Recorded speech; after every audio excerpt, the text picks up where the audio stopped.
Des feux d'artifice lancés en pleine rue, des barrières jetées au sol. Hier soir, le quartier d'Étang Noir à Molenbeek a été secoué après la défaite du Maroc en finale de la Coupe des Nations. Depuis ce matin, le calme est revenu, mais quelques indices au sol témoignent encore de cette soirée qui a maintenu les riverains éveillés. Oui, jusqu'à 2 h du matin, ça n'a pas arrêté le feu d'artifice. Les gens qui courent parce qu'il y a la police qui court après eux, et voilà.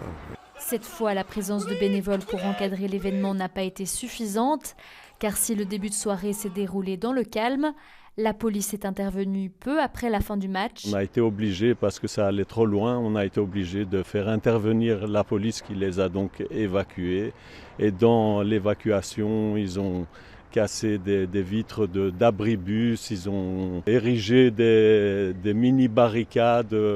En tout, la police a procédé à 11 interpellations pour troubles à l'ordre public. 4 policiers ont été blessés. Des débordements mal accueillis dans le quartier, même si certains s'attendaient à pire. Je pensais que ça allait vraiment être, je sais pas, le bordel, mais le feu et tout a été cassé. Et que...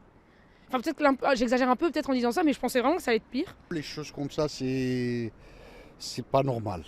Ça, c'est pas le sport, ça, c'est les bêtises, quoi. Il est 2 h du matin, laissez les gens dormir, vous voyez. Selon le bourgmestre faisant fonction de Molenbeek, les problèmes d'hier soir dépassent les frontières de sa commune, car, dit-il, sur les 150 fauteurs de troubles impliqués, une partie vient d'autres communes et même d'Anvers. Ça a circulé dans les réseaux sociaux qu'il faut venir à Molenbeek. 90% c'est des opportunistes du chaos qui viennent en fait en découdre avec la population et qui dégradent en fait l'image de Molenbeek. Alors que le ministre de l'Intérieur a appelé à identifier ces casseurs, la police analyse en ce moment les images vidéo qui ont été tournées hier soir.